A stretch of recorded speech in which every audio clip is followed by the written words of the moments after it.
Fala galera, beleza? Bora aqui com mais um episódio da Gorila Podcast. E hoje a gente vai ter a honra de receber um amigo nosso, Dr. Bruno Roberto Soares, né? Do escritório Cavalcante e... Soares, muito bem. Cavalcante e... Soares. Hoje a gente vai ter uma conversa bem diversificada aqui, envolvendo parte de gestão, parte do direito, mas antes da gente chegar nessa, vamos dizer assim, onde chega a combinação desses dois temas, que é a nossa área e a sua área, a gente queria entender aí de onde que é o Dr. Bruno, é aqui de Imperatriz, de onde veio, o que fazia antes de ter o escritório. A gente sempre costuma contar um pouquinho a história de quem está aqui com a gente, entender, que é onde começa o bate-papo real, para não ficar aquele clima só de entrevista. Pergunta. Para a gente poder se conhecer. Tem alguns aí que vão se lembrar. Tem gente que já está até chorando. Eita.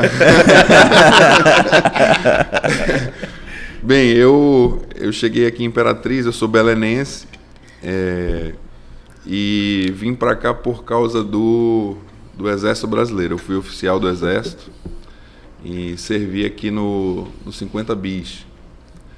Por isso que o Olavo falou. Rapaz, agora que tu falou que veio de Belém, que eu fui lembrar de pequenas partes do sotaque, porque não é mais assim tão eu perdi puxado. O maninho já. O maninho! Ficou no passado.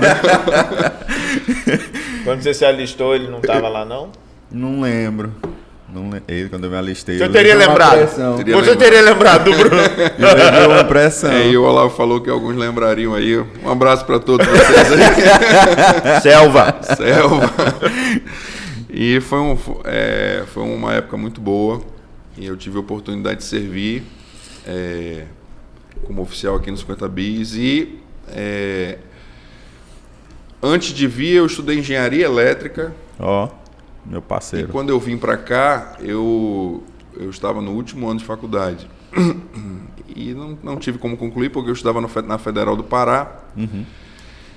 Chegando aqui em Imperatriz, eu passei no vestibular para Direito. Tinha tudo a ver. Entendo. Com a mente de exatas, a mente lógica, eu passei uns bons anos de corpo presente na faculdade. Mas até tomar uma decisão de efetivamente entender aquele negócio ali, estudar muito. E eu cheguei a ter um ritmo de estudo de 8 horas por dia. E isso a partir do 4º, 5º período da faculdade. E eu tinha uma decisão comigo de... tem muitos estudantes que fazem direito e eles têm a intenção de fazer concurso público. Sim. E eu nunca tive essa pretensão. Eu dizia, eu vou ser advogado, quero ser advogado. E me formei para ser advogado. Para passar na OAB e montar um escritório. E tive a oportunidade de estagiar no escritório do Dr. Gilson Ramalho, né, na época era Ética e Advocacia, com a doutora Ana Valéria, o Fábio, o Judson e o Gilson.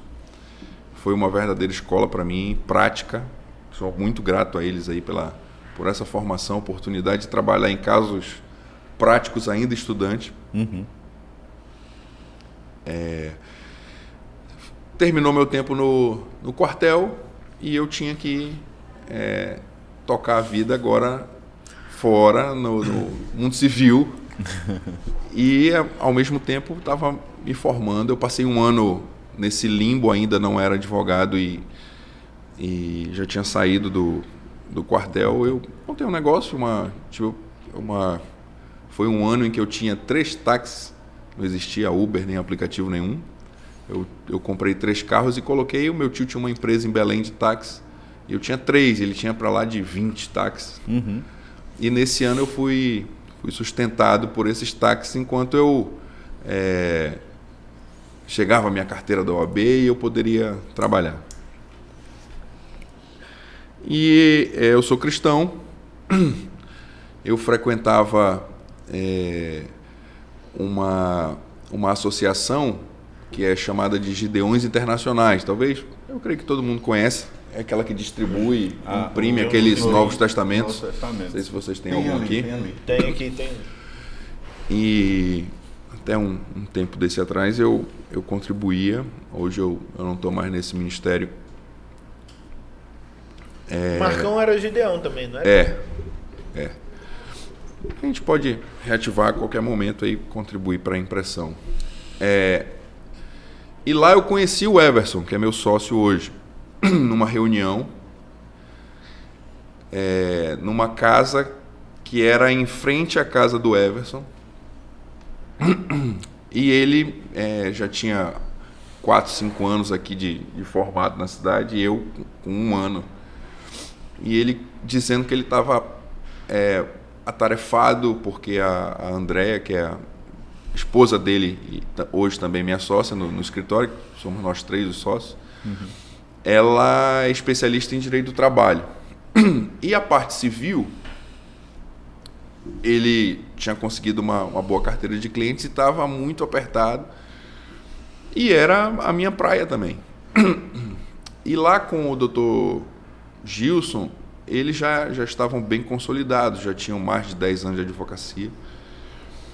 E eu tinha na minha mente a seguinte visão, como eu estava saindo do quartel, e eu lembrava quando eu andava nas operações numa floresta. Quem já andou numa floresta primária, a copa das árvores, elas formam uma verdadeira cobertura, teto. E não cresce nada embaixo. Não cresce nada embaixo porque não tem luz do sol. É só uma relva. E eu pensei comigo, se eu não sair debaixo dessas árvores aqui, eu não vou crescer. Eu tenho que achar, por isso daí vem o ditado, meu lugar ao sol. E aí eu vi uma oportunidade, Everson também era desse ministério gideônico lá, e eu decidi me associar com ele, saí, foi, graças a Deus, tudo bem com o pessoal lá da ética, e desde então já são 17 anos de sociedade. De sociedade com Cavalcante Soares, né, que é o Dr. Everson Cavalcante, com a Andréia Cavalcante e comigo. Um rapaz simpático, doutor Everson. Gente fina. Rapaz simpático, gente fina. Eu não costumo sacanear advogado. Não é um negócio que eu sou muito fã, não. Ele chega pro Olavo e diz assim, e aí, gordão? Daí eu deixo. Amém. Entendeu? Beleza. Sim, senhor, doutor. Mas eu acho interessante porque assim, a vida do EB e pós-EB é bem diferente, né? Ela é uma mudança, é uma ressocialização que você precisa passar, porque tem pontos de vista, coisas que se aprende lá dentro que ninguém aprende do lado de fora. É uma escola. E você, pelo visto, os dois são empreendedores, né? Tem deixa eu contar também uma parte que é muito importante também, Olavo, me permite aqui, que é quando eu também saí do Exército e me formei e me associei ao Everson, ao mesmo tempo eu comecei a ministrar aulas aqui.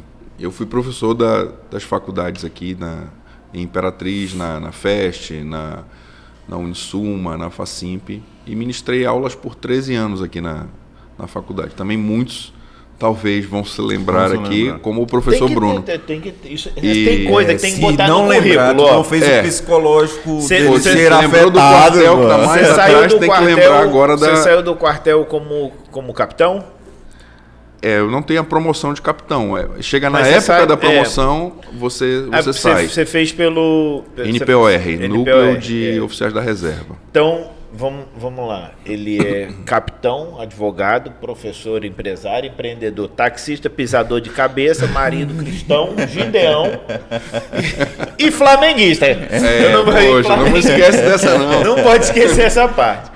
Então, é um currículo vasto. Quando você quando vocês começaram o escritório Cavalcante Soares, como que era a realidade aqui, jurídica na cidade? Eu vi esse crescimento. Quando eu iniciei como professor, a FEST, eu ministrei aula para a primeira turma da FEST, eles estavam no 4º período. Lembro bem, a FACIMP, ela ia formar a primeira turma dela. Então eu me formei na UFMA, e a FACIMP ia formar a primeira turma dela ainda. A Unisuma nem tinha turma formada ainda. Então, quando eu cheguei no mercado, ainda não tinha nenhum profissional de direito das faculdades particulares. Então era um mercado...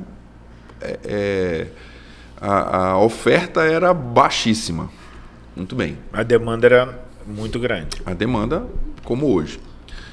Hoje a gente vê o inverso, né? Nós temos uma quantidade de advogados muito grande. Infelizmente, uma quantidade de bacharéis imensa. Aí é uma questão de política pública. Eu não sei se nosso papo não é esse.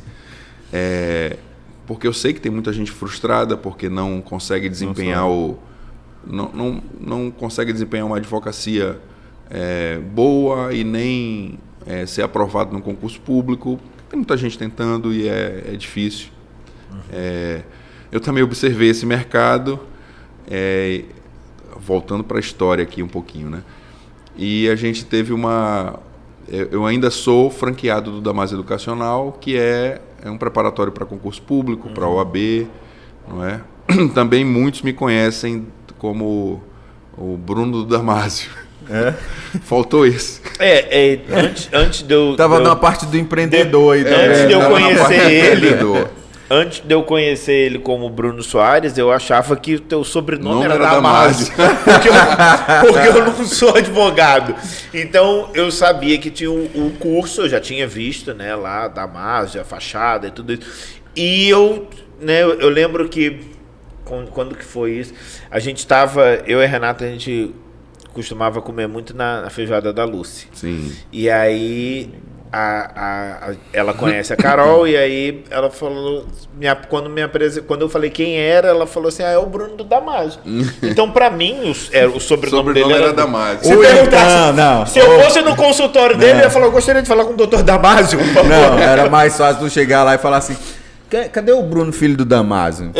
Porque aqui a pessoa fala assim, não, o Vinícius, filho da Tânia. Bruno do Damásio. Aí tem o Tenente Bruno. Tem o Bruno professor, tem o Bruno do Damásio e tem o advogado Bruno Roberto Soares. Então vamos lá, a gente estava falando das áreas onde você já empreendeu e da realidade do mercado de Imperatriz, né? Eu pergunto isso porque sempre que a gente está tratando uma profissão diferente, uma área diferente, eu acho interessante ver qual foi a perspectiva que a pessoa teve para virar e falar assim, não, eu vou investir nisso, eu vou começar a atuar em tal área. Porque é muito... O que a gente vê, eu entendi o que você falou, por exemplo, da quantidade de gente se formando hoje. Se já não estiver acontecendo, daqui a pouco isso vai acontecer com o mercado de medicina. Sim. Muita gente se formando, pouco lugar para atuar, ou seja, o valor do profissional vai reduzir bastante.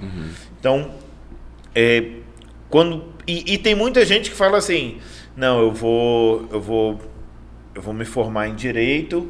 E aí eu vou fazer concurso, porque aí é um negócio seguro, estável. Eu acho que as pessoas, quando elas fazem isso, elas não levam em consideração a quantidade de concursos que tem por ano, a quantidade de vagas que tem. É um negócio, tipo, ela está apostando muita ficha num negócio muito reduzido, que do meu ponto de vista era mais fácil ela virar e falar assim, não, eu vou me especializar e vou fazer por conta própria. Olavo, a questão é assim, eu já era professor quando eu pensei em empreender. Então você já tinha contato com quem estava indo para o mercado? Sim. Com poucos que estavam indo, como eu falei, a FACIMP ainda não tinha turma formada, ia formar, a FEST ainda no meio da formação. E aí logo depois, 2 anos depois, eu montei o Damásio, né? Contratei a franquia. E a ideia realmente era essa, porque a visão que eu tinha era vai ter em Imperatriz e região uma quantidade imensa de bacharéis ou de alunos que pretendiam estudar para concurso, para a prova da OAB. E realmente era algo que era novo. E naquela época o LFG era o único curso que tinha aqui. E eu contratei a franquia do Damásio, com o tempo apareceu o SERS, né? E hoje a gente vê um sem número de cursos online por causa da divulgação da internet, não é? Do crescimento da rede de computadores. Como que vocês estruturaram na época?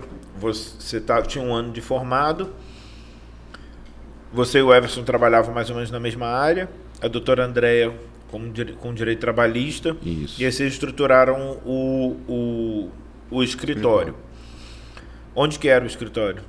Aqui, próximo no Residência Hotel. Passou no primeiro andar aqui, onde é o Residência Hotel. Onde tem aquelas salas. Onde funcionam aquelas salas comerciais, isso. Uhum. E então, vamos lá, pergunta agora. Como que foi da salinha onde vocês trabalhavam para onde vocês estão? Posso falar onde vocês estão agora? Pode. Pode? É todo o último andar, não é? É a sala 1810, só que o escritório em si é o 19º andar, no Aracati Office. Uhum. Isso. Como que foi essa trajetória aí para vocês se estabelecerem lá? Esse é talvez um testemunho que seja bem interessante, Everson, contar a história, porque foi com ele, né? Como eu falei, nós somos cristãos e ele recebeu uma profecia que nós teríamos essa graça de ter um escritório que veria do escritório a cidade toda, que ele seria um andar inteiro de um prédio, de um edifício, que era possível ver o Rio Tocantins. E ele guardou aquilo para ele. Se o dia estiver bom, você vê até o Palácio do Planalto dali de cima. Tá doido? Vê bem longe. E aconteceu. A oportunidade surgiu, foi um imóvel adquirido... Quando ele vier, eu vou pedir para ele contar isso com detalhe. Ele conta com detalhe, você fez assim, só Deus mesmo. Hoje, como que vocês atuam? Porque assim, numa sociedade, você distribui o peso, funções, né, de certa forma, funções. Teu papel lá hoje é qual? Bem, o nosso nicho de atuação, eu costumo dizer que a gente trabalha para empresários, para fazendeiros, não é? A gente tem uma advocacia mais empresarial e como a atividade aqui na região ela é bem voltada para o agronegócio, a gente tem que ter uma atuação para esse público. Então, nós temos que ter um conhecimento e uma atuação forte em direito ambiental, em direito agrário, em direito minerário, não é? Então, são nichos da advocacia que não são tão explorados assim, em direito tributário, não é? E nós temos essa formação dos advogados que compõem a banca, não é? Porque além dos 3 sócios, nós temos vários associados, né? Sim. E nós atuamos... Desculpa perguntar, me explica como que funciona essa estruturação de um escritório, que eu não sou advogado, se eu falar que eu conheço... O escritório não é uma sociedade limitada, ela é uma sociedade civil. Tá. Não é? E nós, como toda sociedade, nós nos unimos para desenvolver uma atividade, no nosso caso a atividade de advocacia. E lógico, através de contrato, nós dividimos como se dá os ganhos, os lucros, não é? A repartição. Mas qual assim que é a funciona, diferença? como Bom, qualquer empresa. vocês são sócios. Sim. Tipo, como se fossem os donos da empresa. Aí tem os associados e tem advogados que são só advogados. E tem os estagiários que não são nada. Que é isso?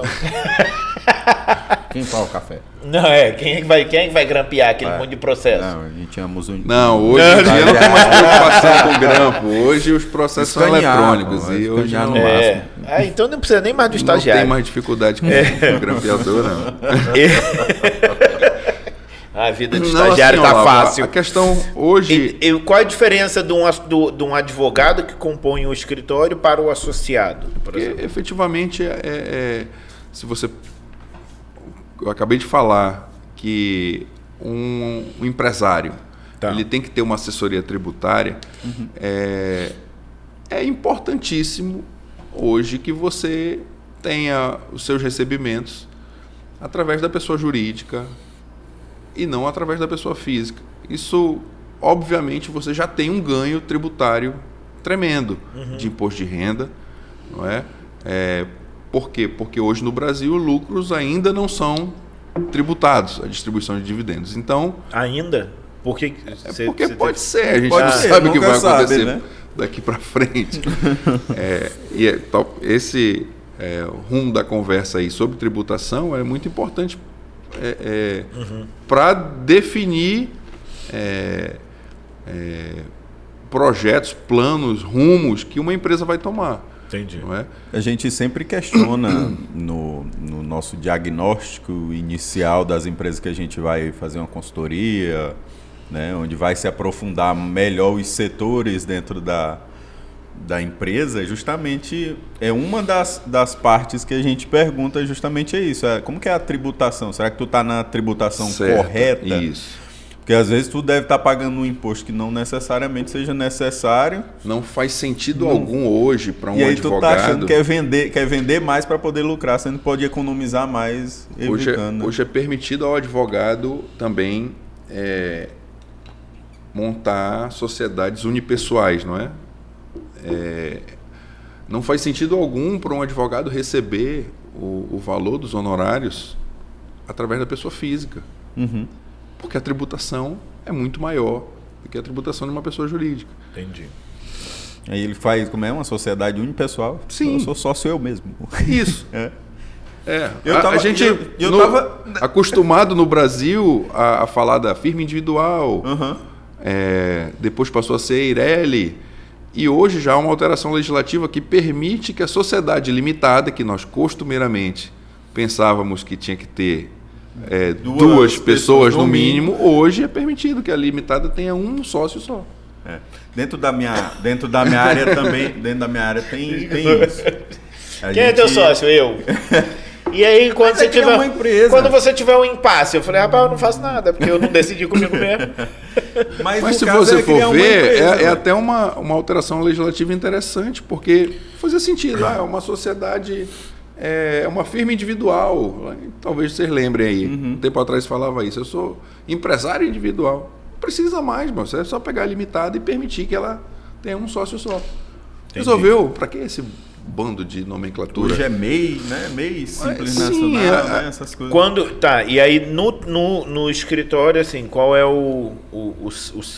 a tua área? A área Minha do Dr. atuação. Bruno, Tá. Então, nesse grande nicho nosso de trabalhar com o empresarial, eu trabalho muito com o direito civil, não é? Nós atuamos com muitas causas de desapropriação, não é? De uso capião, interdito proibitório, essa demandas que envolvem a propriedade, não é? Eu atuo com o direito tributário também, e atualmente atuo muito na parte de o que nós chamamos de proteção patrimonial, que é o auxílio que um escritório de advocacia pode dar, assessoramento que o escritório de advocacia pode dar para qualquer cidadão, não só para o empresário, para alguém que seja abastado, mas para qualquer um que tenha um patrimônio, que queira proteger o seu patrimônio através da formação de uma holding familiar. Também uma grande atuação nessa área. Como que funciona? É porque o holding do nosso tempo aqui é outra coisa, né? E aí ele já veio com holding familiar. Não, e se você ele falar só que ele trabalha com proteção patrimonial, as pessoas vão falar assim, instala câmera. É segurança, é? Segurança. Vocês botam serpentina. Vamos elaborar sobre isso aí. O que é... A holding, ela não é mais só... Ou ela continua assim, em termos de entendimento. É só um agrupamento da gestão de uma empresa, um aglomerado de empresas ou de segmentos. Como que se constrói isso? A holding, ela, na verdade, da origem dela, remonta lá à Revolução Industrial. Aqui no Brasil, é algo que existe também há algum tempo, só que não tinha o acesso para a maioria das pessoas. Mas ela, na verdade, ela é uma empresa controladora. É alguém que controla diversas atividades. Uma holding é isso, é uma empresa controladora. E quando eu falei que surgiu da Revolução Industrial, quando se, naquela época, dividiu as atividades, as etapas da produção, e foi necessário para o patriarca mandar um filho para montagem do motor, mandou o outro filho que juntou o chassi com o motor, aí o patriarca tinha que controlar aquela produção. Então a ideia de holding vem daí.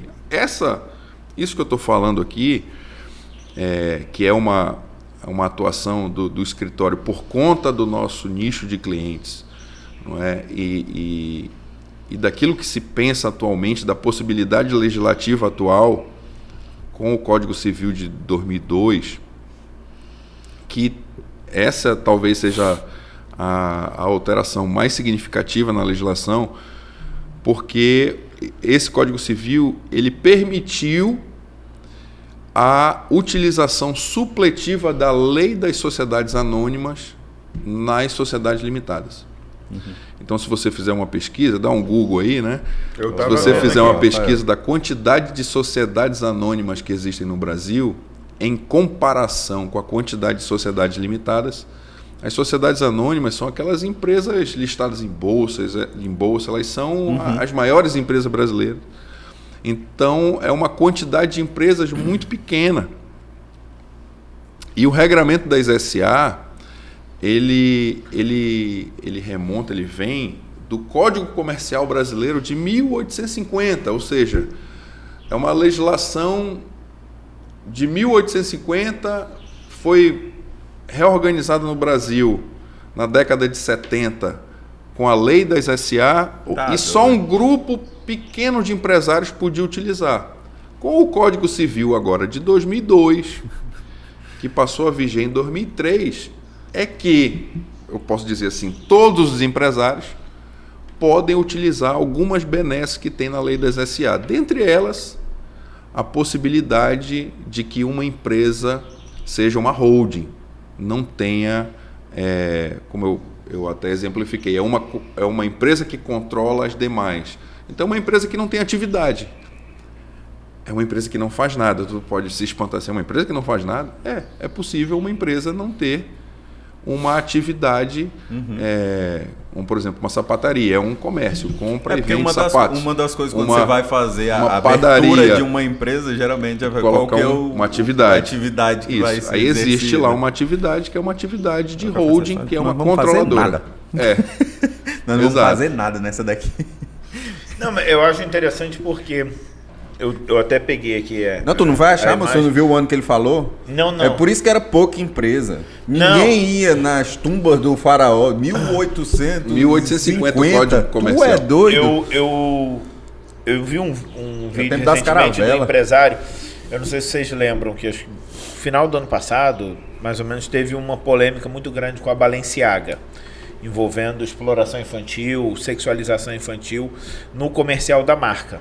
E é uma marca, a Balenciaga é uma marca muito usada por influenciadores, é uma marca muito cara.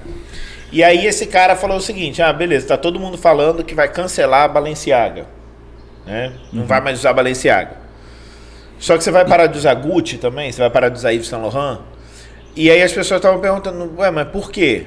O que tem a ver uma coisa com a outra? Tudo do mesmo grupo. Porque é tudo do grupo, chama Grupo Kering. Então, esse grupo é das que a gente mais conhece. Balenciaga, Alexander McQueen, Gucci, Yves Saint Laurent, Puma. É tudo do mesmo grupo.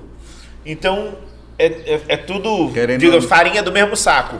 Entendeu? São controlados, como ele São falou. controlados por um grupo só. Você está falando aí desses grupos, nós já ouvimos falar, famosíssimos, ricaços, mega ricos. E é isso que a gente tem a percepção de holding. Holding é um negócio É algo inalcançável. Rico. Exatamente. Mas não é. Hoje não é mais. E hoje... Eu tenho uma holding. Hoje você pode controlar, a família pode controlar o patrimônio dela e aquilo que a gente costuma chamar de institucionalizar o patrimônio da família. Por quê? Porque a pessoa física morre e a pessoa jurídica não. E a grande dificuldade na nossa atuação como advogado, e os colegas advogados aí sabem muito bem, que é a dificuldade de se transmitir o patrimônio através do inventário. Seja por causa da demora do judiciário, do Poder Judiciário, mas especialmente por causa do custo do inventário. Nós temos aí uma tributação hoje no Brasil, apesar de, comparado com os demais países desenvolvidos no mundo, é uma tributação relativamente baixa, mas no direito tributário tem um ditado que se diz assim: quanto mais se eleva a alíquota, em tese, menos se arrecada. Existe um ponto, uma alíquota intermediária, que é aquela em que a arrecadação vai ser máxima. Não é? Porque se eu coloco uma alíquota exorbitante, o direito tributário ele exige que a pessoa cometa o fato gerador para poder ser tributado. Se a alíquota é exorbitante, as pessoas deixam de cometer aquele fato. Aí você diz: espera aí, Bruno, mas é impossível eu deixar de fazer com que as pessoas morram. E o imposto que eu estou tratando aqui é o imposto do inventário, que é o imposto causa-mortes. E como é que eu controlo isso? Aí se dá um outro jeito. Eu não posso evitar que as pessoas morram. Mas aí eu coloco o patrimônio na pessoa jurídica, que não morre. Que aí o povo vai falar. O povo já fala, né? Imposto é de matar. Agora, e até depois de morto, o cara ainda paga imposto. Deixa eu te aí fazer tem que saber. Pergunta. Por exemplo, o Bartolomeu. O seu Bartolomeu é o patriarca da família. O seu Bartolomeu tem 3 filhos. Ele cuida de todos os negócios. Ele tem uma indústria, ele tem diversos comércios na cidade, ele tem fazenda. Aí ele cria ele cria holding para cuidar dos negócios. Holding familiar e do patrimônio da família. E do patrimônio da família, ou seja, todos os imóveis da família podem entrar ali. Tu já está falando de uma pessoa que está fora da curva, um bem abastado. Mas isso também vale... Então vamos diminuir o nível do seu Bartolomeu. Pode diminuir também. O seu Bartolomeu, ele tem um apartamento... Pronto. Um negócio... Um negócio e o consultório do filho dele, que se formou em odonto. Exato. E ele que construiu. Beleza, é isso daí. Ele bota tudo isso para a família. E mais 2 casinhas de aluguel. 2 casinhas de aluguel ali. Tá. É possível. Exatamente... Mas entender... Eu pensei no negócio agora aqui... Tu quer complicar mais ainda a pergunta? Não, te acabou. Ele é advogado. Se o papel dele, a vida dele é mas assim, é porque a solução, essa solução, era uma solução que só alcançava quem era mais abastado. E hoje ela não é uma solução só para o ultra rico. Não. É um cara que tem só um terreno, por exemplo. Qualquer pessoa. A minha dúvida não era nem essa. A minha dúvida é só para entender, assim, porque tá tudo dentro da holding, certo? Aí, só que o filho do seu Bartolomeu, ele se formou em odonto, mas não é um bom dentista. Aí a mulher dele largou ele, o consultório faliu. O outro comérciozinho dele quebrou. Aí todos os patrimônios da família vão pagar essa dívida, digamos assim? Mas vamos lá. Eu tô entendendo aí que tu tá tentando... Ele é bom de escrever, ele começa a fantasiar algumas coisas, porque até eu... Olha só lá, imaginando aí o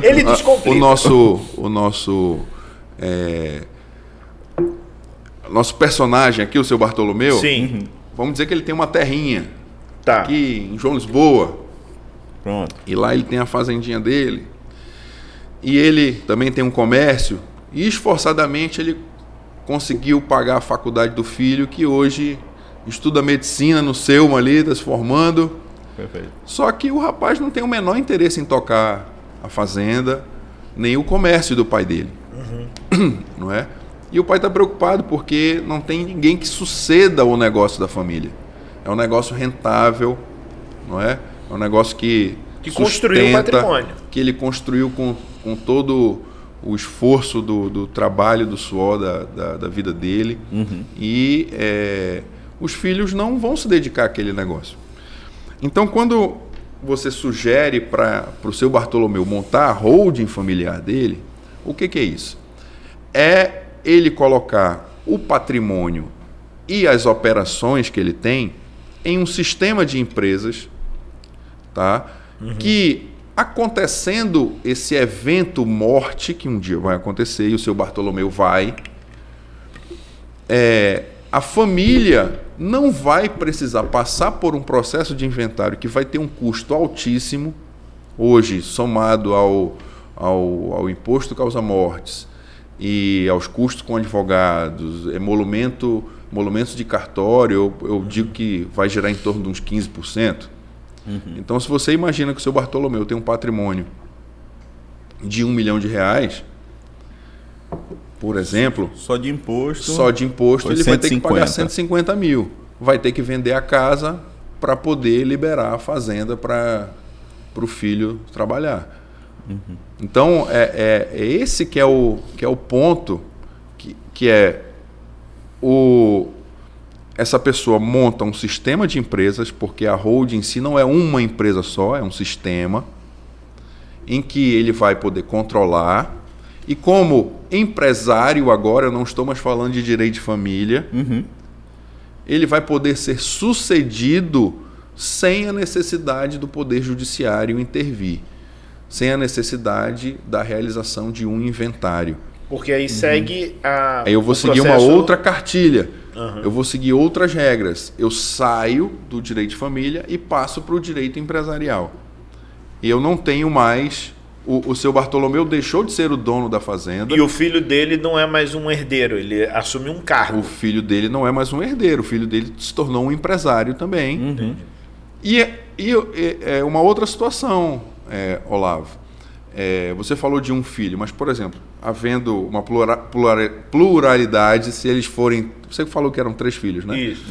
E se nenhum deles tiver interesse no desenvolvimento das atividades... Pois é. Nenhum deles quer tocar lá o mercadinho, nenhum deles quer tocar a fazenda.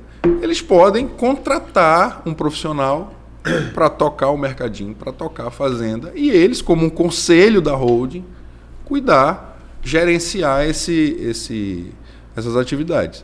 Participar das decisões, mas não participar das operações. Das decisões, auferir os lucros, não é? Sem necessariamente colocar a mão na massa, estando livre para desenvolver as atividades que eles escolheram. O sujeito que quis estudar a medicina dele, vai estudar, vai ser médico. O sujeito resolveu ser fisioterapeuta, vai cuidar lá do trabalho dele. Resolveu ser mecânico e não necessariamente vai ter que entrar para o comércio ou para a fazenda. Do quê? Do Batman. O que é? O Batman, pô. É quase uma Bruce holding. Wayne. Bruce Wayne, pô. Não. Pensa bem. Era uma holding. Era.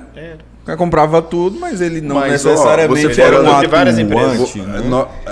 Para nós, no Brasil, isso é algo relativamente novo. Eu falei que a mudança alcança o Código Civil ali de 2002, com vigência a partir de 2003. Lá nos Estados Unidos, isso é algo que ocorre há muito tempo. É normal para eles. O patrimônio não é posto no nome da pessoa física, e sim no nome da pessoa jurídica, exatamente para evitar a transmissão. Lá o imposto causa-morte nos Estados Unidos, ele tem alíquota de 40%. Tá doido. Aí já era para 400 mil, se fosse R$1 milhão fosse americano, já tava... O seu Bartolomeu, ia sair 150. a família do seu Bartolomeu... O governo não sabe nem que morreu. Nós sabemos a ideia do governo, novo governo brasileiro, sem entrar aqui no mérito da ideologia político-partidária, mas a gente lembra desde a campanha o que o atual ministro da Fazenda comenta, eles têm o atual interesse de aumentar a alíquota desse imposto. Eu sei que há uma proposta legislativa de aumentar até para 47,5% essa alíquota. Aí, lembra daquilo que eu falei? Quanto mais se aumenta a alíquota, em tese menos se arrecada. Por quê? Porque tem um ponto em que a alíquota alcança a arrecadação máxima. E nesse momento, eu creio que se isso acontecer, eu digo, vai chover holding. Porque as famílias vão entender que é necessário... Saída, né? Hoje em dia, você acha que... Você falou, por exemplo, que nos Estados Unidos isso é muito comum. Sim. E nos Estados Unidos isso está começando agora. Não, nos Estados Unidos... No Brasil está começando agora. No Brasil isso existe culturalmente, e isso eu falo pela percepção de outras situações, que as pessoas evitam fazer porque acham que é um processo muito... burocrático. Não só burocrático, mas impessoal, de certa forma. E nós, como povo, a gente tem um apego ao sentimentalismo muito forte. Tem um problema. E aí as pessoas cultural. falam, mas foi o meu pai que construiu isso, eu não vou transformar isso numa empresa, porque é da família, porque não sei o quê. E vai ver, se for uma empresa, vai ter que ter isso. As pessoas têm um apego, ao invés dela entender que a mudança de nomenclatura não muda o valor sentimental do negócio, ela fica muito presa. Vocês estão entendendo? Tem um problema cultural. Tem um problema cultural, cultural, porque você tem razão. Tem uma dificuldade quando nós apresentamos o trabalho e como vai acontecer na prática, porque tem um passo lá que o patriarca, vou chamar assim, ele vai ter que fazer uma doação de cotas para os sucessores. E ele doa as cotas e fica com o usufruto dessas cotas. E há uma dificuldade para esse patriarca entender que ele vai perder todo o patrimônio dele para os sucessores. Existe todo um trabalho de se explicar. Não, olha, o senhor vai ficar com o usufruto. Nós vamos deixar uma cláusula aqui, ou então nós deixamos uma cláusula chamada cláusula Golden Share, que eu posso deixar o empresário, por exemplo, com 1% da empresa. O senhor não quer sair totalmente, eu deixo o senhor com 1% e deixo o senhor podendo ativar essa cláusula Golden Share, uma cláusula de ouro, que ela é uma ação de ouro em que ela pode... Botão do pânico. Botão do pânico. Ela pode desfazer tudo e tudo torna para o senhor. Então tem soluções... exatamente por causa do problema cultural. É muito cultural. Porque as pessoas são apegadas às coisas e não passou para o nome da empresa.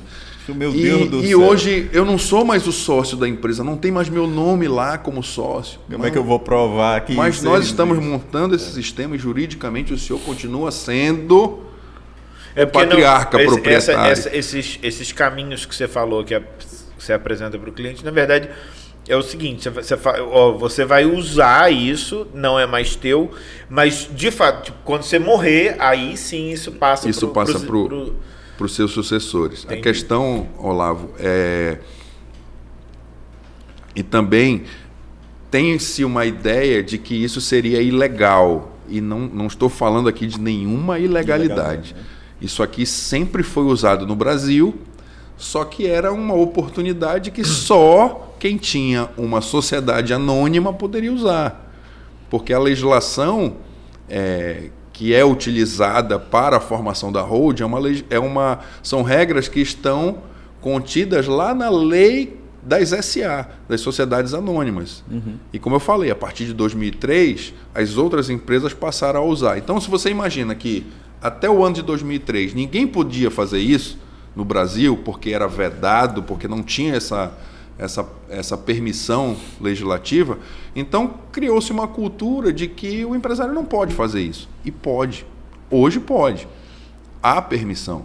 Então aquilo que somente os ricos faziam, os ultra ricos faziam, hoje qualquer empresário, qualquer um que tenha patrimônio pode fazer. Qual que é o... Não, eu acho engraçado, porque assim, eu ia dar o exemplo de quando a gente foi criar a Gorila, né? Na hora que se faz o contrato social lá, até o nosso contador, ele falou assim, rapaz, tem muita sociedade que acaba aqui na hora de assinar o contrato social. Porque muitas vezes a gente pergunta assim, rapaz, e se teu sócio morrer? Isso. Aí todo mundo já começa a entrar em pânico, como se morrer fosse algo totalmente fora do normal, né? E não é. E não Você é. tá falando que meu pai vai morrer? Você tá falando Quem que seu vai pai ficar... morrer? Não, foi uma coisa que perguntaram. Se é 50-50, beleza. Se é 50-50, caso um morra, o que vai acontecer? Fica pro o sócio que vai ter o direito de comprar, quem que vai assumir? Sim. É a esposa, ele tem se filho, os herdeiros dele podem entrar na sociedade. Porque tem toda uma questão não só de construção da cultura, eu saber o que o meu sócio pensa, e aí justamente quando passa para filhos, que aí é o caso lá, vamos dizer, do seu Bartolomeu, os filhos dele já pensam de uma maneira totalmente diferente que o seu Bartolomeu pensaria. Exato. Né? Então, a entrada desses filhos dentro de uma sociedade que já tem uma cara, já tem uma cultura, já tem um tempo, pode acabar com todo o patrimônio. Exato. O patrimônio todo. Tudo a perder. Ah, eu não quero, eu achava que... Vamos cientificar. Meu pai você... trabalhava demais e tudo. O que eu quero dessa empresa é que venda. Porque isso vai me trazer lembranças ruins. Então, acaba um patrimônio ali, uma marca, tudo, por conta de uma idealização de que foi passado. Nós e a temos gente aqui, tem dificuldade de pensar nisso. Se você prestar atenção, grandes empresas brasileiras, as maiores empresas listadas em bolsa de valores, elas na verdade são empresas familiares que utilizaram da legislação correta, que podiam, na época, a lei das SA, hoje são verdadeiramente holds que controlam as operações. E essa família, ela tem o patrimônio, em tese, protegido por essa legislação, não é?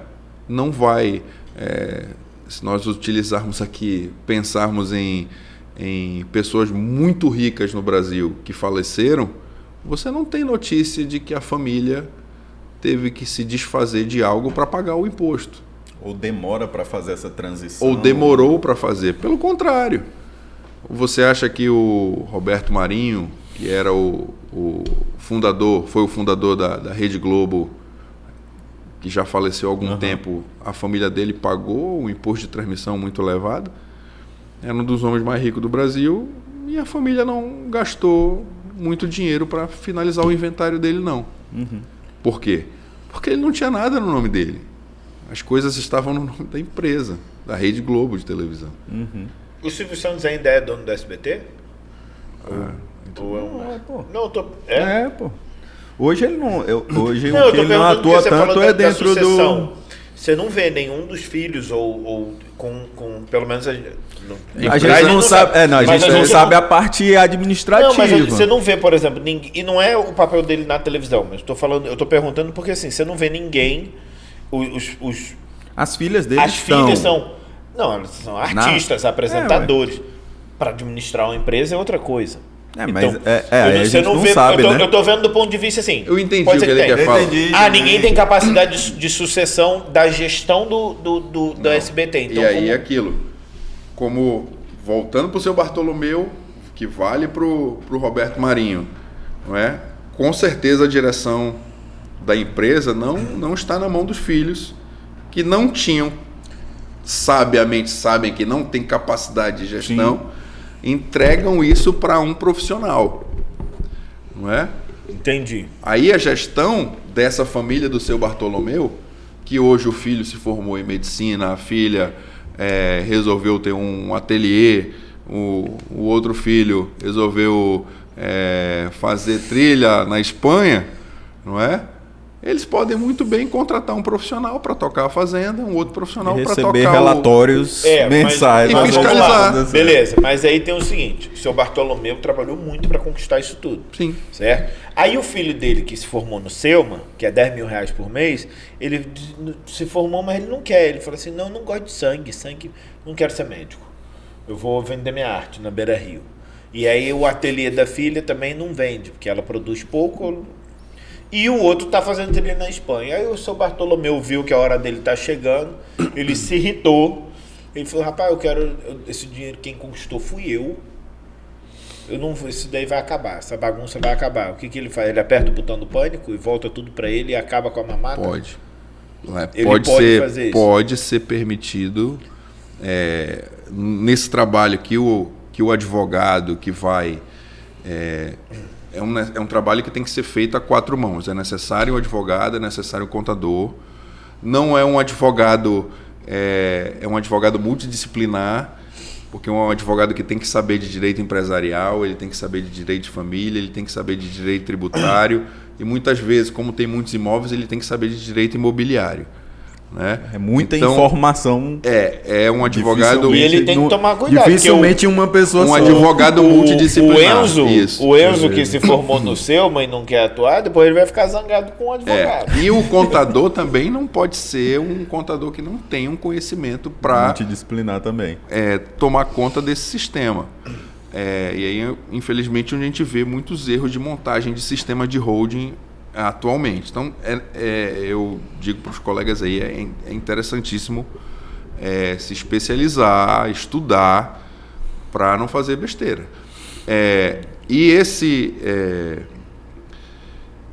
como você falou, o sujeito resolveu largar o que ele fazia e não está nem aí mais para o negócio. E o patriarca disse, não, eu vou apertar o botão do pânico porque eu não quero mais esse sistema dessa forma, porque eu estou sustentando malandro. Isso. É permitido? É permitido ele apertar o botão do pânico, montado um sistema voltado para isso. Ou seja, desenhado para essa forma. Se não tiver esse, de certa forma, esse plano jurídico de contingência, uma vez que ele fez, se não tiver isso, ele não consegue retroceder. Se não tiver essa cláusula, aí ele não consegue retroceder. A holding... E aí ela vai acontecer. Vai continuar. Ela vai continuar. E os malandros vão viver malandro. Entendi. Você pode dizer que isso seria um ponto negativo. Mas eu não posso caminhar nessa ótica. Eu preciso pensar nos pontos positivos. Eu falei de institucionalização do patrimônio da família, que é preservar isso a família passa a ser uma empresa, eu preservo. Eu posso... seriam os objetivos de uma holding, né? Reduzir carga tributária. Lá no início da nossa conversa nós falamos, olha, é muito diferente a tributação da pessoa física para uma pessoa jurídica. Sim. Não é? Eu posso pensar pelo aspecto tributário, eu proteger o patrimônio, eu posso gerir as atividades que a família tem de uma forma centralizada, não é? Você melhora a gestão. Eu melhoro a gestão, não é? Eu torno a gestão profissional, não é? Porque o sujeito pode estar com o ateliê dele lá, resolver viajar para a Espanha, mas a gestão é profissional. E tem um aspecto... Ele vai fazer com a parte e a empresa continua. A ideia do seu Bartolomeu qual é? Caramba, eu tenho uma plantação imensa aqui, tenho o gado, tá tudo, o comércio está funcionando. Se eu morrer, vai acabar tudo. E aí ele monta esse sistema, porque se ele morrer, tá todo mundo cuidando aqui, eu tenho o meu gerente, eu tenho o meu gestor, e a família continua recebendo os lucros. Eu vi por esse lado, o negócio continua. A ideia socialmente, o negócio continuar é interessantíssimo. Sim. Por quê? Porque eu continuo com todos os empregos. Cara, se tu imagina que tem empresas hoje que se o patrão morrer, acabou tudo, amigo. Não vai ninguém tocar mais o negócio. A gente encontra muita empresa grande assim que... diversos empregos. É muito centralizado. Muito centralizado. As decisões são centralizadas. A gente falou de patrimônio e tudo, mas dentro da tua empresa. Se tudo depende só de uma pessoa... E tá tudo no nome da pessoa física. Tudo no nome da pessoa. Precisa assinar um cheque. É essa pessoa. Precisa liberar um orçamento. É essa pessoa. Cara, em um momento essa pessoa vai estar doente. Em um momento essa pessoa vai morrer. De fato, mas no momento ela não vai estar apta a tomar essa decisão. E aí, pronto, acabou. Exato. A empresa, acabou o emprego de um monte de gente, que está ao redor. Como que Exatamente. eu acho que a holding seria isso, né? Descentralizar ali Isso. essa Aquilo função. nós falamos aqui no início. A pessoa física morre, a pessoa jurídica não. A atividade continua. E nós costumeiramente vemos no Brasil, vamos falar aqui do agronegócio, de fazendas. O que a gente vê? Um sujeito que chegou aqui para a região norte-nordeste, adquiriu terras, construiu um patrimônio, cultivou, criou animais, morreu, e os filhos fizeram o que com a fazenda? Venderam para outro, Muitas vezes e o sem negócio nem se ser acabou. lucro, Outro entrou no lugar. A ideia da holding é exatamente evitar essa quebra. Porque aí o que acontece? Papai morreu. O negócio continua. Eu não quero cuidar de fazenda. Não quero cuidar, mas aqui tem uma pessoa jurídica, você contrata um gestor e o negócio e continua. até Foi por fazer isso que eu venda perguntei também, essa né? questão ele apertou o botão do pânico. Sim. Por que isso? Eu perguntei propositalmente por quê. Isso é mas ele ficou zangado e fez isso. É uma visão, de certa forma, e com muito cuidado, né? Porque tem que analisar o caso, mas é uma visão limitada. Por quê? Porque mesmo, ele é pai e os 3 filhos deram errado. Tudo bem, mas ainda são filhos. E se ele facilitar a perpetuação do negócio, de repente um neto assume. Deram errado na visão de quem? E aí... Se o negócio perpetuar, eu posso passar até para o neto. E Sim, não ué. só isso, mas se tiver uma boa gestão, essa boa gestão que está fazendo a análise, a viabilização dessa holding, ela vai poder virar para Maria Eduarda, que é a dona do ateliê, e falar assim, eu gosto de dar nome para as pessoas.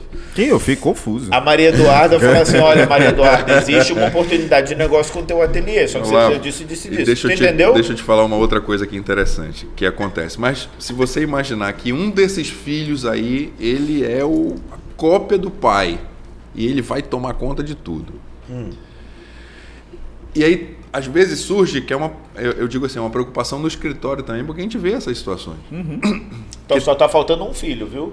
O Enzo se formou em medicina, a Maria Eduarda tem um ateliê e falta O outro é trilheiro. o da trilha O da lá. trilha. Vamos chamar ele de Zezinho. Deixa ele na trilha. Entendedores entenderão. Na trilha. Rapaz. Ei, mas presta atenção, Olavo. Se um desses aí, ele efetivamente for um empresário, ele gosta de tocar a fazenda, ele gosta de tocar lá o mercadinho do pai, e os outros que não querem participar, eles podem ficar assim, caramba, meu irmão vai mandar em mim agora, ele que vai tomar conta de tudo. Aí tem gente que chega com essa visão no escritório, eu digo, não, presta atenção. Vocês são sócios agora. Sócios com o mesmo percentual. Por óbvio que se alguém vai tocar o negócio, ele faz jus a um prolabore, a receber uma quantia por aquele trabalho. Mas os lucros, eles são divididos igualmente.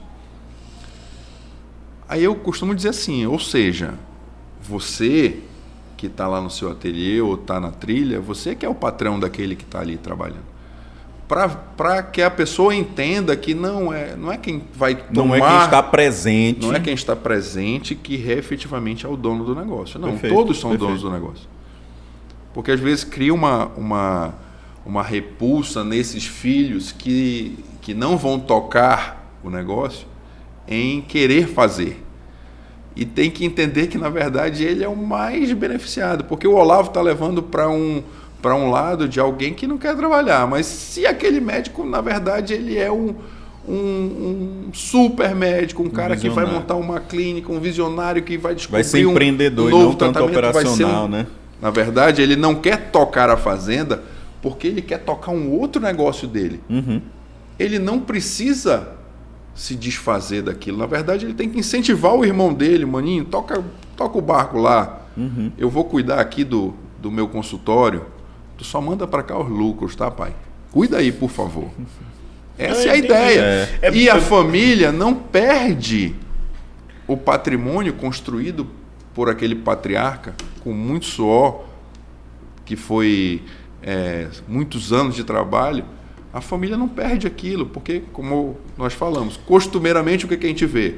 O inventário, a família ninguém quer tocar o negócio. E o inventário, ele vende. acaba gerando confusão, né? Geralmente cria confusão. Então, mas por que ainda que eu faço... tem mais essa? Nós estamos aqui nos objetivos. Outro objetivo evitar o conflito. Evitar conflito familiar. E além de evitar conflito familiar, eu lembrei aqui de um outro caso do escritório também, que o pai, ele teve a notícia lá, eu acabei dando a notícia, que a filha dele tinha se casado no regime de comunhão universal. E aí, naquele momento, quando eu falei para ele, vou fazer aqui, viu, Olavo? Ele bateu na mesa assim e disse: eu falei para ela que era para se casar na comunhão parcial. Aquele pai não confiava no genro. Aí eu cheguei: não, calma, tem solução. Tem como transferir a cota para sua filha sem comunicar com o seu genro, mesmo sendo casados na comunhão universal de bens, porque agora a gente está também tratando de direito empresarial. Tem um pouquinho de direito de família na história, sim, mas a gente está tratando de direito empresarial. Aí ele tranquilizou um pouco mais, porque ele, eu digo que é mais um objetivo da holding, também tem como proteger o patrimônio, né, da família das chamadas aventuras amorosas. Com certeza. Pensa que é só em novela? Tu pensa que é só em novela? Foca em mim, Rafael. Não é só em novela, papai. Tem que proteger do Vinícius. Que é isso, sogrão? Mister Aventura. Para com isso. Não, mas eu entendo. Bota um pi aí, rapaz. Nessas horas que tu tem... Cadê os efeitos sonoros pra tu bloquear esse cara? Mas, por que que eu gosto... Eu gosto assim, quando tem uma situação que a pessoa precisa ser apresentada e é uma novidade e ela não tem o conhecimento técnico para se aprofundar naquilo que está sendo passado para ela, eu acho muito útil a gente fazer assim: vamos abordar os piores cenários ou todas as opções que podem gerar uma objeção. Se você encontra a solução para aquilo, a pessoa vai entendendo de fato. Então, por exemplo, por isso que eu falei que os 3 filhos não deram certo. Não deram certo. Mas um deu certo e quer fazer outra coisa. Existe solução para isso também. Também. Existe ou se solução, os 3 deram certo. Os 3 deram certo, mas ninguém quer fazer. Ninguém quer fazer aquilo que o pai fazia. Também bem. Dá. Não, entendeu? E a gente está falando de uma parte que é sucessão, mas essa semana eu tive uma reunião com uma amiga, né? Queria conhecer o nosso serviço e depois eu até cheguei falando pro Olavo, seria uma solução para ela apresentar esse modelo. Porque, por exemplo, ela é arquiteto, eu sou engenheiro, a gente não pode fazer um MEI, né? Uma microempresa, mas pode fazer um simples. Só que aí, dependendo de algumas profissões, aí eu tenho que pagar uma tributação a mais. Ela falou: não, mas aí eu vou pagar um imposto a mais, que seja anual, porque aí eu tenho que ser o responsável pela empresa, eu tenho que colocar ela no conselho. Mas aí a gente estava falando dessa tributação em pessoa física. Isso. Eu falei: não, mas aí a gente tem que colocar no papel. Não dá pra gente ficar só... eu vou pagar 1, 2 impostos a mais, mas será que esse 1, 2 impostos a mais não é muito menor do que eu pagaria sendo pessoa física? Aí vai pra questão da tributação, que aí eu tenho que ter um contador. Aí eu falei: a ideia aqui é a gente explorar quais são as condições, mas a gente indicar para quem seja a melhor opção para resolver isso. Aí a gente tem que ir num contador, ou muitas vezes ir no advogado, que ele saiba fazer essa divisão e saiba proteger também. E aí, agora você falando isso, a gente conversando, já começa a dar um ar diferente. Eu repito aqui, é importantíssimo que esse serviço seja feito a 4 mãos. Dificilmente um contador sozinho ou um advogado sozinho vai conseguir fazer uma holding bem feita. É um serviço que tem que ser feito a 4 mãos, um escritório de advocacia, em parceria com o escritório de contabilidade, para fazer um sistema que funcione. Massa. Tá? Depois, beleza, você construiu esse sistema, né? As empresas estão resguardadas, o patrimônio da empresa está resguardado. Como que gerencia a família? Como que fica essa questão de, agora minha família não tem mais nada, tudo da empresa. Não existe essa não é gerada essa dúvida ou isso não se torna assim, um empecilho? Quando se vai instituir uma holding, é necessário que se realize diversas reuniões para entender a família, e é importantíssimo que se faça o que nós chamamos de acordo de sócios. Um acordo de sócios vai ficar definido tudo isso que nós conversamos. Quem vai tocar a empresa no futuro, até se eles decidirem por dividir o patrimônio, quem vai ficar com a casa de praia, quem vai ficar com a fazenda, até isso. Ou se não vai vender nada, se vai ser tudo alugado. Se vai fazer um acordo, lógico, esse acordo ele não é imutável. Como eles são sócios, eles podem deliberar a qualquer momento e alterar. São sócios. Até porque pode vir aquisições de novos patrimônios. Até porque podem surgir novos sucessores. Sim. Não é? Lembrando aqui dos casos do escritório, de uma família que são 4 filhas e o pai ficou viúvo recentemente. Ele já um senhor de seus 60 anos e agora está casando novamente com uma mulher que ainda pode gerar filhos. Elas devem estar muito felizes. Mas elas se preocuparam com o quê? Sim. Tá, mas se eu fizer isso aqui, é bem possível ele ter um novo filho. Eu digo, não. O botão do pânico também serve para isso. Ele pode chamar tudo para que aquele filho seja incluído. Cláusula Bacuri. Cláusula Bacuri, pronto. É possível. Então, é tudo montado e pensado. Por isso que eu repito que é um serviço a 4 mãos, porque é necessário que o advogado converse muito com a família e entenda o que eles querem. Se eles querem lá na frente dividir tudo com uma tributação menor, ou se eles querem continuar o negócio. Deixa eu fazer uma pergunta agora que vai rapidinho, vai mais pro lado pessoal. Você deve lidar com muitas famílias, e cada família é construída de uma forma.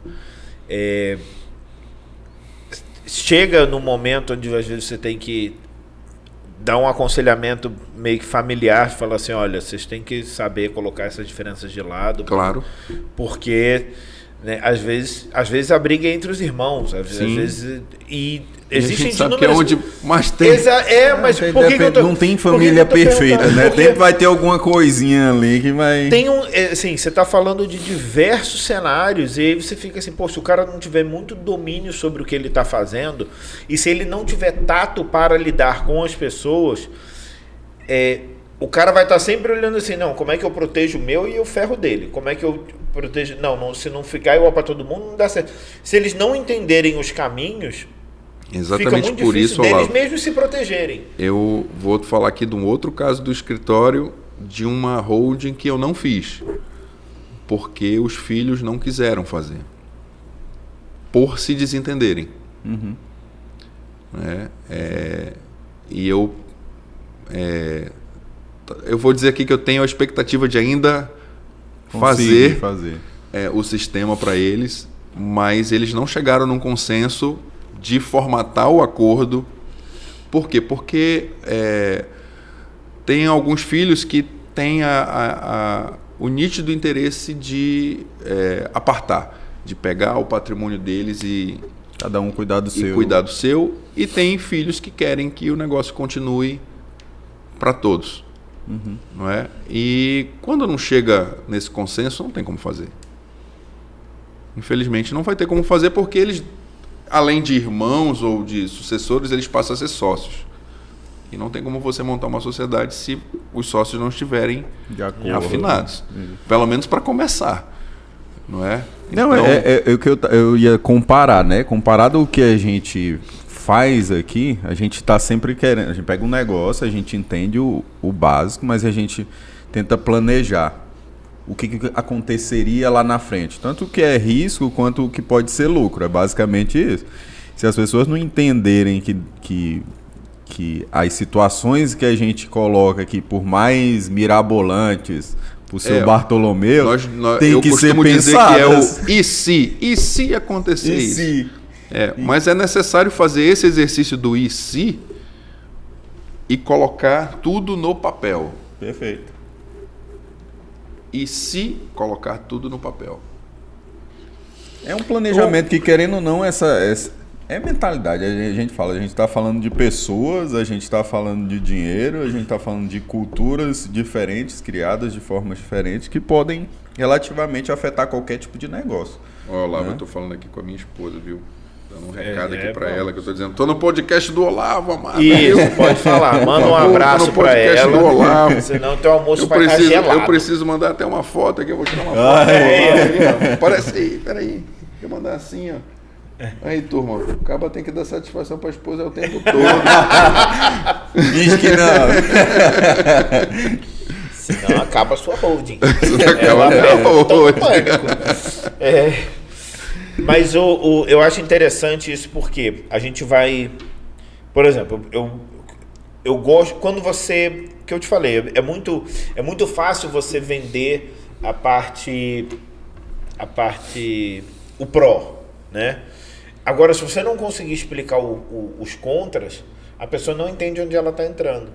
E hoje em dia, infelizmente, você também sabe disso, quando o advogado chega com a conversa, com um assunto para o cliente, às vezes tem muitos advogados que eu conheço que eles não sabem nem explicar. O cara fala um monte de coisa, mas o cliente não entende. Por quê?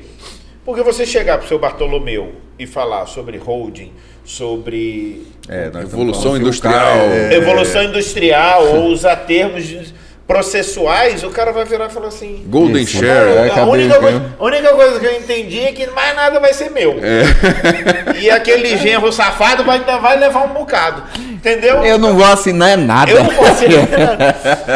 Então, eu ao mesmo tempo que eu acho que precisa ser conduzido, o seu Bartolomeu ele precisa ser conduzido por uma linha de raciocínio crescente, evolutiva, se ele não entender o básico, ele não compra essa ideia. Eu digo assim, comprar ideia às vezes é fácil porque a gente monta numa planilha a questão dos custos. Sim. Não é? Apesar dele entender que o custo não vai ser dele, vai ser dos herdeiros, mas a diferença é absurda. A diferença do custo do inventário para o custo de montar uma holding é absurdo. Beleza, isso você protege o patrimônio, né, em termos de ter o patrimônio. Qual que pode ser o impacto financeiro disso na construção familiar? Olavo, colocando realmente aqui numa planilha, lembrando aqui de um cliente que tem um patrimônio em torno de 30 milhões de reais, conquistou muita coisa na vida, fazendo uma conta, não é, de cabeça aqui, como eu falo, vamos fazer uma conta aqui no papel da padaria, no papel de pão, não é? Se eu colocar aqui, vamos lá, 30 milhões de reais, coloca 15%, não é? Nós temos um valor. Quanto que dá engenheiro? Engenheiro. Tu que falou no quartel que tu ia estudar matemática. Aí os caras apresentaram, correu pra mim de 450. Quanto é que é, Rafael? Oráculo. Vai 450 mil reais, né? Mínimo aí. Jesus. Vai ter que vender uma casa ou duas para poder pagar esse inventário. Vender, parece que é só vender duas casas, mas no longo prazo é um prejuízo. Não, mas ele fala assim, vender, só que aí a venda precisa do inventário feito. Sim. Porque para assinar, o morto já está morto. Ele não assina mais. Não assina mais. Então, o custo do inventário para você vender, então você teria que ter esse dinheiro antes para repor depois. Exato. Né? É por isso que fica fica muito mais caro. É um custo que passou para os herdeiros e vai ficar muito mais caro. Fica muito mais caro. Tô aperreado. Eu tô com a minha vida, tocando a minha vida aqui e papai morreu. E para eu pegar o patrimônio dele para mim, eu vou ter que pagar um absurdo. Exato. Então, em tese, as famílias geralmente vendem algo para poder... Cara, e a gente está falando de uma coisa que é cultural, porque assim, eu conheço, já vi histórias que é da noite pro dia. O cara fica sem ver o pai muitas vezes, muito tempo, porque a gente tá falando Fica assim... sem eira nem beira. Né?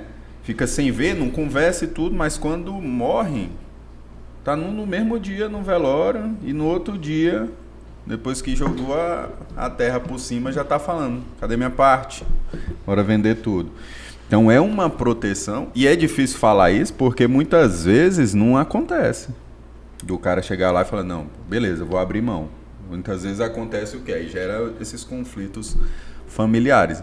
Então ter essa proteção, ter essa, vamos dizer assim, esse planejamento fica muito mais fácil. Porque é um custo menor e uma dor de cabeça até menor também familiar, né? Porque senão acaba piorando mais ainda. Envolve o amor. Sim. Porque se o sujeito não tiver nem aí para a família dele, ele não vai se preocupar com isso. Sim. Agora, se um sujeito que construiu um patrimônio e se preocupa com a família, tem um mínimo de amor por ela, ele diz, cara, esse negócio vale a pena. Porque eu vou passar o negócio e eu vou passar o patrimônio sem custo para eles. Ou com custo baixíssimo. Ou que precise resolver alguma coisa. A gente sabe que tem empresas aí que, por mais... Americanas. Sim. Todo mundo falava o quê? Americanas é muito rica, mas aí Americanas está com uma dívida do tamanho do mundo. Vamos imaginar que seja uma dívida... O seu Bartolomeu tá arrebentado hoje, é só sobra para ele. E não, a dívida não é dos sócios, viu? Não vai alcançá-los, não. Não? Não. Vai ficar com o defunto. Não é dele? Não. Entendeu? É da empresa. Eles continuam recebendo a parte deles. É da empresa. O gestor da empresa que se vira. Ali é uma célula operacional só que teve um problema. É uma empresa que faz parte da holding. Mas a holding não tem que se A holding não é as por aquele americanas. rombo? Vamos lá, até ela ser alcançada, o patrimônio do sócio é outra coisa. Então ela tem a responsabilidade dela. Perfeito. É outro ponto. É outro ponto. Então, na verdade... E até por isso, como eu falo, tem empresas que o sujeito tem a fazenda, tem o comércio e tal. Não é porque quebrou o comércio que a fazenda vai assumir. Não. Entendi. Senão o Enzo vai ter que largar a medicina. Né? E o Zezinho vai ter que... Ou aquele filho que tem a clínica lá, tá tocando. Deu um problema no comércio, a clínica do filho vai responder por algo? Não. Tem nada a ver. Entendi. O sistema está montado todo exatamente para cada um no seu quadrado e a família oferindo os lucros das atividades. Cara, é muito mais complexo do que a gente... Mas algo que é complexo, acessível hoje, entendeu? É muito técnico, na verdade. E era algo que era inacessível. Entendi. E os ricos se protegiam e continuavam cada vez mais ricos. E hoje é uma legislação que permite nós alcançarmos ela. Eu te digo, assim, tô te falando do pouco que a gente conversou, tá conversando um pouquinho mais de uma hora, mas pelo que você fala e pela realidade que a gente enxerga, eu vejo que é uma... Como é que eu posso dizer isso? Eu não quero polemizar muito, mas é algo que é uma necessidade. Por que eu digo que é uma necessidade? Porque a partir do momento... Vamos lá, vamos botar Imperatriz como cenário disso aqui. Imperatriz é uma cidade atualmente desgovernada. Né? Eu moro no Bacuri. Vai começar com essas polêmicas. Não, depois nós estamos caçados. Deixa o homem trabalhar. Você vai ver. Vocês dois que se resolvam, viu? E Rafael, se tu quiser entrar na bronca, eu te empresto meu microfone, eu vou pra aí, viu? Eu pensando que o nosso advogado ia falar alguma coisa. Tá certo. Mas ainda. Pior que Não, mas olha só, a gente estava falando sobre isso ontem. Ontem a gente estava falando com uma empresária. Ali na rua Maranhão com Euclides da Cunha, eram 2 buracos que tá juntando, virou uma piscina. Não é o metrô? Estão abrindo um metrô ali no Bacuri. Foi na esquina que eu fui criado. Colocaram lá um bloquete no buraco para deixar ele... Não. E ali se botar bloquete dá para fazer uma ponte. Ainda não. O cara, eu não sei quem é que tá fazendo essas obras, mas o cara precisa jogar pelo menos um Minecraft pra ele aprender como é que funciona. Mas Eita, Rafael. Mas olha só, por que eu me digo ajuda, isso? Rafael. Aí beleza, você começa a ter patrimônios, você começa a construir, você trabalha, você vai atrás, e aí a tua família começa a crescer, e os teus filhos começam a construir. Daqui a pouco tá cada um lutando sozinho as suas próprias dificuldades.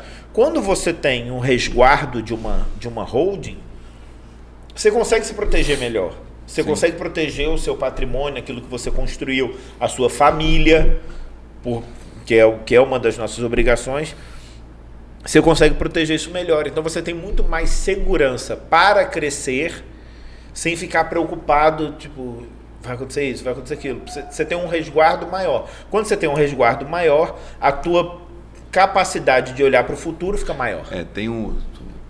Tu és dessa área de gestão empresarial, tem um ativo importantíssimo aí que é o tempo. E quando você falou aí, a família está lutando em várias frentes, o filho montou a clínica dele, quando ele precisa perder o tempo dele em outra atividade, que é uma atividade da família, mas ele é bom nesse negócio daqui, meu amigo, esse aqui vai sofrer. Exatamente. E ele não vai ser tão bom assim para desenvolver esse daqui. Exatamente. E aí, a ideia da institucionalização da família, porque, cara, se eu contrato um profissional para gerir o meu negócio, se o meu pai tinha, ele já não frequentava tanto assim o supermercado ou a fazenda, ele já tinha pessoas cuidando para ele, por que essas pessoas não continuam cuidando para mim, para nós? Sócios, sucessores. Então a ideia é essa, a ideia é continuação das atividades, especialmente aquelas que dão certo, possibilidade dos filhos desempenharem as atividades que eles querem, que eles gostam, em que eles podem produzir mais. A gente vai tratar aqui de manutenção de empregos, pagamento de impostos. Porque a gente falou muito do aspecto direto da família. Sim, tem um aspecto indireto de quem é afetado por aquela família. Todo mundo em torno daquilo ali. De todo aquele ecossistema. Nossa, e é grande, porque a gente recebeu, por exemplo, que a gente começou muito com exemplo de fazendas, né? De parte rural. A gente estava no podcast que a gente gravou com as fazendeiras. Eu estava falando que eu tinha visto um vídeo de uma fazenda aí que é maior do que muita cidade. Sim, aí tu imaginas aqui... 500 e tantas famílias trabalhando dentro de uma fazenda. Eu tive a oportunidade de trabalhar em alguns inventários que eram fazendas produtivas, com a morte daquele patriarca e o tempo que se levou até a solução final daquele inventário, a propriedade se tornou totalmente inutilizada e improdutiva. Era necessário uma nova abertura. Por quê? Porque não teve um planejamento sucessório adequado. A fazenda não era institucionalizada, era da pessoa física, ela não era de uma pessoa jurídica. E a atividade ela teve de ser rompida e a família teve que vender o patrimônio porque não tinha quem. Não era... outra época, não era a época anterior, que havia uma facilidade para... E gera uma depreciação absurda. Né? Absurda. Demais. Absurda. Exatamente. Show. Pois é. Tem mais alguma dúvida? Vamos conversar nos bastidores. Gorilas S.A. agora.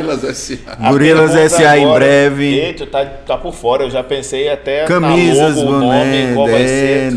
Tu tá aqui, eu tô aqui. Podcast, vídeos. Gente, com certeza, se você tá assistindo isso... Rafael, fala... Joga na 3, joga na 2. Qual que é? Acaba difícil. Ele falou em Globo, ele já tá joga, né? Te acalma, mano. Olavo Marinho. Para não fechar todas as portas, Olavo Marinho Santos. Gente, se você quem está assistindo, quem assistiu esse episódio, com certeza você vai ter alguma dúvida sobre isso, porque você vai encaixar esse conhecimento na sua realidade. Né? A gente vai deixar as redes sociais do Bruno e do escritório. Você pode perguntar diretamente para a gente, que a gente encaminha para eles. Não tenha medo de tirar a dúvida, tenha medo de deixar o seu problema sem solução. Então, queria te agradecer, muito obrigado. Valeu. Queria agradecer a Carol, que deixou você vir. Pressionou no final ali. É negócio de podcast, rapaz, sexta-feira. Não existe, rapaz, pra cima de mim. E queria agradecer ao escritório também. Eu tenho uma admiração muito grande por você, mas você é meu amigo de mais perto. O Dr. Everson, a doutora Andréia, tenho muita admiração por eles. E é isso. As portas estão abertas, né? Estão abertas. A gente pode conversar. Acabou que nós caminhamos só para esse nicho do escritório, mas a gente tem muita coisa e muito assunto. Não, eu achei fantástico, porque abre muito. Ontem mesmo a gente estava falando sobre isso. Se você quer crescer na sua área, invista em entender outras áreas. Sim, né? Entendeu? Então a gente não pode ficar bitolado só em uma coisa ali, porque o mundo é muito dinâmico. Então, muito obrigado por ter vindo, por todo esse esclarecimento. Ainda bem que você não usa mais coturno. Mas é isso, a gente ainda vai se falar várias outras vezes. A Gorila está aberta ao escritório. A gente vai pedir para vocês que ainda não se inscreveu no canal, se inscrever. Segue lá nas nossas redes sociais, Instagram, tá? Deixa dúvida, qualquer coisa. A gente vai deixar o @ do escritório, os devidos contatos para tirarem dúvida. Mas no final a gente sempre deixa um espaço para o nosso convidado deixar uma mensagem que ele acha importante do que a gente conversou, ou do que a gente possa ainda... Rapaz, dentro da tua área, como tu falou, que é multi-conhecimento, a gente ainda vai ter outras oportunidades de conversar muito mais. É multidisciplinar, mas é nichada. A gente tem porque às vezes ser multidisciplinar você não é bom em nada, né? A gente tem que... Não é o pato, né? A gente não é bom nem... Não sabe nadar, nem voando, nem correndo. Isso, não. Mas é porque tem um nicho que tem tudo a ver com o nosso escritório. Mas como tu falaste aí de um recado, eu digo aqui, deixa eu falar para diversas pessoas. Se você é advogado, estude, se especialize, busque ali algo que se identifique, não é? E não fique igual um pato atirando para tudo quanto é lado. Vá num rumo que vai dar certo, apesar da situação que a advocacia passa. Se você tem patrimônio, trate de protegê-lo, porque as pessoas vão, mas a tua família ela fica. E se você construiu algo, vale a pena você deixar um legado, uma herança, e deixar para os sucessores uma proteção. E para os amigos, eu deixo abraços e digo: Jesus é Salvador, nosso Senhor. Amém. Amém. Mantenha a sua fé, que com Ele a gente sabe onde vai chegar. Amém.